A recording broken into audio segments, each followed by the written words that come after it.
நீ நல்லா படிச்சியா? படித்தேன். நல்ல வேலைக்கு போனியா? போனேன். நல்ல பொண்ணை கல்யாணம் பண்ணலாம்னா எப்படி? சரிடா, கல்யாணம் பண்ணி நல்ல பிள்ளைகளை கட்டி கொடுத்துட்டு நல்லா சேரில் உட்காந்து ஈஸி சேரில் உட்காந்து காலாட்டலாம்னா அதைத்தானே இப்போ செஞ்சுக்கிட்டு இருக்கேன். அதைத்தானே இப்போ செஞ்சுக்கிட்டு இருக்கேன். எதுக்கு? நல்லா படித்து வேலைக்கு போய் கல்யாணம் பண்ணி. அதனால் நான் உங்களுக்கு எலிசனர் பதிலை சொல்கிறேன், எல்லாத்துக்குமே சொல்கிறேன். ஏன் அப்படின்னா, படிப்பு மட்டுமே நீங்கள் பிள்ளைகளை போட்டு ப்ரெஷர் பண்ணாங்க. எங்கள் வீட்டில் எல்லாங்க 12 பிள்ளை. உங்கள் அப்பா என்ன வேலை பார்த்தான்றாரு, அதே வேலையத்தான் இருந்தார். ஆமாம் சார், அன்னைக்கு டிவி கிடையாது, செல்லு கிடையாது, ரேடியோ கிடையாது, கரண்டும் இல்லை. என்னதான் பண்ணுவார் பாவத்தை? ரொம்ப 12 பிள்ளை 18 பிள்ளைய பெற்று யார் என்ன படிக்கிறா, எந்த ஸ்கூலில் படிக்கிறா எதுவும் கேட்கறது இல்லை. நல்லா போவேன், கிளம்புவேன். அம்மா நான் ஸ்கூலுக்கு போயிட்டு வரேன். எங்கள் அம்மா ஒரே கேள்வி, தட்டெடுத்துட்டியா? ஒரே கேள்வி, கைதட்டு. அதுதான் முக்கியம், அதுதான் முக்கியம். எதுக்கு? படிக்காம போனோம், ஜோதி இங்கே போனோம். இன்னைக்கு பாருங்க, 3வது படிக்கிறவனுக்கு ப்ராஜெக்ட்னு சொல்லி அவங்க அப்பா ஆட்டோவில் ஏற்றிட்டு போகிறாருங்க. ஆட்டோ வேனில் கிளிக்குண்டை செய்கிறாங்க, சாட்டை எடுக்கிறாங்க, என்னென்னமோ. எப்படிங்க 3 படிக்கிற பிள்ளை எப்படிங்க அதெல்லாம் செய்யும்? அப்படி படித்தோம். ஒன்றும் பெரிய வசதி கிடையாது, உண்மைதானங்க, பெரிய வசதி கிடையாது. நான்லாம் உண்மையை நான் பெருமையாகவே சொல்கிறேன். எனக்கெல்லாம் எத்தனையோ தீபாவளிக்கு வெள்ளை சட்டையும் காக்கி டவுசர் எடுத்து கொடுத்துருக்காங்க. தீபாவளிக்கு கலர் ட்ரெஸ் எடுத்து கொடுத்ததில்ல. அதில் பெரிய சந்தோஷம் இருந்துச்சு எங்களுக்கு, அதில் பெரிய சந்தோஷம் இருந்துச்சு.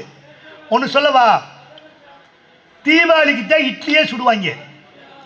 இட்லின்றது வந்து டிஃபன் கிடையாது, பலகாரம். உண்மையினா கைதட்டுங்க, பொய்யினா வேணாம். இட்லி தான் பலகாரம். பலகாரத்துக்கு போட்டிருக்கேன்னு சொன்னால் இட்லி சுடுவாங்கன்னு அர்த்தம். எனக்கெல்லாம் நான் காலையில் 4 மணிக்கெலாம் எந்திரிச்சு பல்லு தேய்ச்சிடுவேன். இப்போ மாதிரி ப்ரெஸ்ஸெல்லாம் கிடையாது, பூரா கறித்தூள் சாம்பல் தான் வச்சு பல்ல தேய்ச்சி 6 மணிக்கே பறிச்சிடுவேன். எங்கள் வீட்டில் இட்லி, எங்கள் வீட்டில் இட்லி அப்படின்னு.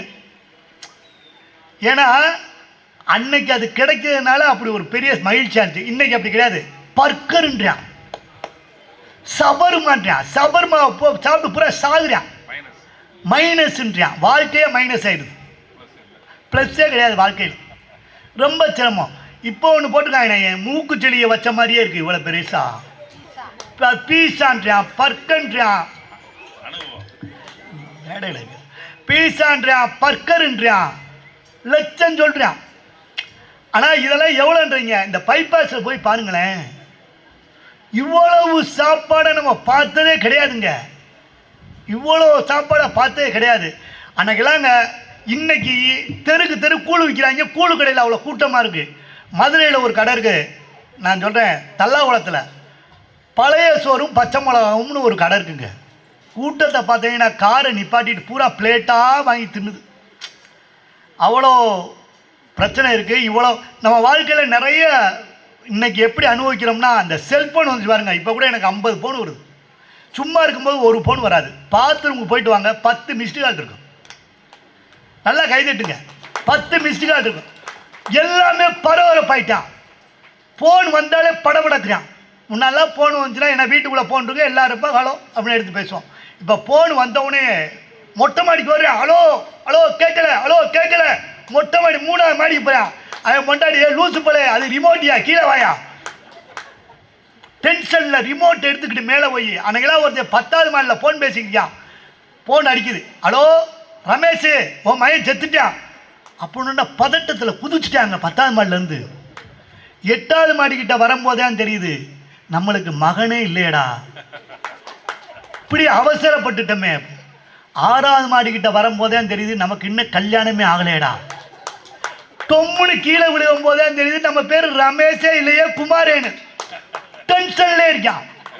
நீங்கள் பாருங்களேன், நீங்கள் இப்போ ஃபோன் பண்ணுங்க, அவ்வளோ என்னாச்சு என்னாச்சு, என்னடா ஃபோன் தானே வந்துச்சு. அது ஆனால் நான் சொன்னால் கோச்சுக்கிறாங்க. நான் இப்போ சொல்கிறேன், திரும்ப சொல்கிறேன், நான் இப்போ பேசுகிறது இங்கே இல்லை, ஆந்திரா பக்கம்.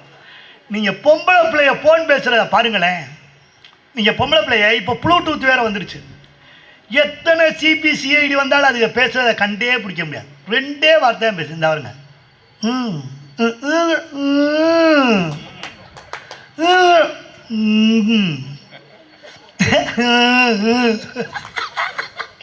ஐயோ சீ போங்க.